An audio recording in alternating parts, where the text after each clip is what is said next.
안녕하십니까. 박훈탁TV입니다. 중국 경제 붕괴와 인민해방군 PLA의 대만 상륙은 모두 실제 상황입니다. 중국 경제 붕괴는 현재의 실제 상황입니다. 헝다의 해외 채권 부도가 다른 부동산 개발 업체와 다른 산업 부문으로 전염되고 있습니다. 시진핑이 경제 붕괴에 대한 인민의 불만을 대만 침공으로 분산시키려고 시도하고 있습니다. 인민해방군 PLA의 대만 상륙은 미래의 실제 상황입니다. 방송 시작하겠습니다. 구독 버튼, 알람벨 버튼, 좋아요 버튼 부탁드립니다. 중국의 부동산 시장은 62조 달러로 세계에서 가장 크고 중국 GDP의 29%이고 가계재산의 62%를 차지하고 있습니다. 중국의 부동산은 중국 가계재산의 62%입니다. 미국은 중국 부동산이 가계재산의 34%에 불과합니다. 그런데 월요일에 헝다 에버그랜드가 해외 채권 이자 지불에 실패하면서 중국의 다른 부동산 회사 판타지아와 모던랜드 채권 가격이 수직으로 폭락해버렸습니다. 판타지아의 2021년 만기 도래하는 채권 가격이 7.5%, 하루에 7.5% 수직으로 폭락했습니다. 모던랜드의 2023년에 만기 도래하는 채권 가격은 하루 만에 9.8% 수직으로 폭락했습니다.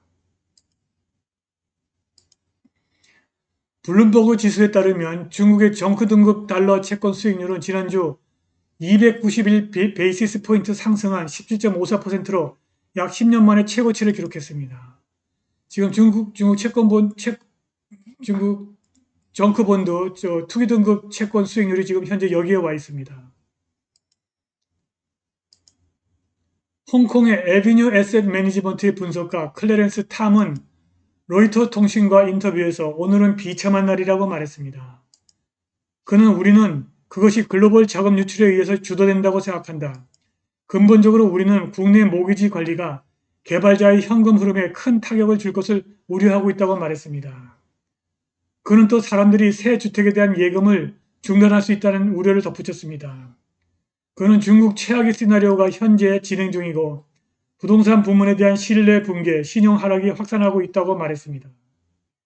한편 JP 모건 분석가들은 국제 투자자들이 정크 등급, 투기 등급 중국 부채를 매입하거나 보유하기 위해서 사상 최고 수준의 수익률을 요구하고 있다는 점을 강조했습니다. 중국의 투기 등급, 정크 등급 채권과 정상적인 채권의 수익률 차이가 무려 1200 베이시스 포인트로 사상 최대입니다. JP 모건의 애널리스트는 헝다의 감염 위험이 이제 다른 부동산 개발 회사와 다른 산업 부문으로 확산되고 있다고 말했습니다. 이 애널리스트는 그리고 오늘은 비참한 상황이지만 시장이 중국이 채권 시장을 구제할 것이라는 믿음을 잃어버린다면 상황은 훨씬 더 악화될 수 있다고 말했습니다. 골드만삭스 아시아 크레딧 대표 케네스 호는 중국의 정책 결정자들이 시스템 위험이 발생하는 것을 절대로 용납하지 않을 것이고 안정적인 부동산 시장을 유지하는 것을 목표로 하고 있다면서 부동산 활동 수준의 악화가 더 악화된다면 정책 지원이 나올 수 있다고 말했습니다. 그러나 현금이 부족한 부동산 개발업자의 문제와 전염에 대한 우려는 세계 시장에 충격을 줬고 헝다는 이미 지난 9월 23일과 9월 29일에 만기가 도래한 총 1억 3,100만 달러 상당의 달러 채권에 대한 지불을 놓쳤습니다.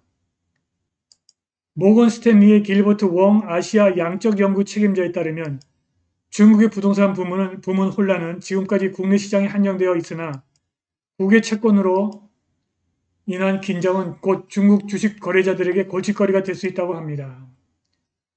국채 대비 정크 채권 수익률 스프레드 차이는 1866 베이시스 포인트로 사상 최대입니다. 지금 중국의 정크 등급 채권 수익률이 지금 이 지점에 와 있습니다. 사상 최고를 넘어서고 있습니다. 경제 붕괴는 세 가지 시나리오가 있습니다. 여러 가지 조건의 차이에 따라서 내년 GDP 성장률이 마이너스 1.5%로 보는 시나리오가 있고, 경제 조건의 차이에 따라서 내년 GDP 성장률을 마이너스 2.5%로 보는 시나리오가 있고, 심지어 내년 GDP 성장률을 마이너스 4.5%로 보는 시나리오도 있습니다. 중국 경제의 붕괴는 실제 상황이고 회복은 불가능합니다. 중국 경제 붕괴는 중국 공산당의 붕괴로 이어질 수밖에 없습니다. 당연히 시진핑과 중국 공산당은 경제 붕괴에 대한 인민의 불만을 다른 곳으로 돌려야 합니다. 가장 손쉬운 방법은 대만에 대한 영유권 주장과 대만 침공입니다. 베이징, 타이베이, 대만의 강력한 지원자 워싱턴 모두가 점차 호전적 수사의 수위를 올리고 있는 와중에 지난 월요일 북경 정부가 대만 바로 건너편 해변에서 상륙과 돌격 훈련을 실시했다고 발표했습니다. 인민해방군의 성명에 따르면 이 훈련은 대만 바로 건너편 푸젠성 남부에서 실시되었습니다. 여기가 대만이고 대만 바로 맞은편 푸젠성 해변 여기서 상륙 훈련을 실시한 것으로 알려졌습니다. 인민해방군은 공식 성명서에서 이 훈련이 대만을 염두에 둔 것이라는 말은 하지 않았으나 중국이 대만에 대한 영유권 주장을 철회하지 않을 것임을 확인하기 위한 것이 분명합니다. 로이터 통신이 중국 관영 매체가 요약한 훈련의 세부 사항을 다음과 같이 설명했습니다. 이 훈련에는 충격부대, 공병, 보트 전문가들이 참여했다고 중국 군사신문들이 덧붙였다. 부대는 해변을 장악하고 여러 단계에서 전투 임무를 수행하기 위해서 여러 개로 나누어졌다고 덧붙였습니다.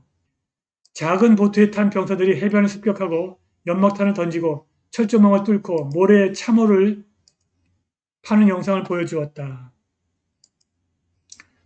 그러나 인민해방군이 공개한 영상에는 소수의 부대가 등장하여 대규모 해병대나 보병부대가 아닌 엘리트 부대가 관여했음을 시사하기도 했습니다.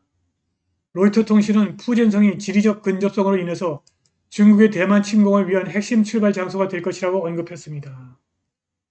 지난 2개월 동안 대만 고위 관료들은 동맹군이 도착할 때까지 중국의 상륙과 침공을 일주일 막을 수 있도록 섬을 바다 요새화했고 고슴도치처럼 만들고 있다고 강조했습니다. 제가 수년 전에 대만의 요새에 관한 방송을 이미 했습니다. 아마도 지금쯤은 대만의 요새화와 고슴도치화가 완성되었을 것입니다. 만일 인민해방군이 대만 해변에 상륙한다면 인류는 아마도 사상 최대 인명사륙을 기록해야 할 것입니다. 중국 경제 붕괴는 현재의 실제 상황이고 중국 인민해방군의 대만 상륙은 미래의 실제 상황입니다. 여기에 어떤 의미 있는 변화나 타협의 여지는 아직 거의 없어 보입니다. 오늘 방송은 여기까지입니다. 자율 구독료와 회원가입 부탁드립니다. 감사합니다.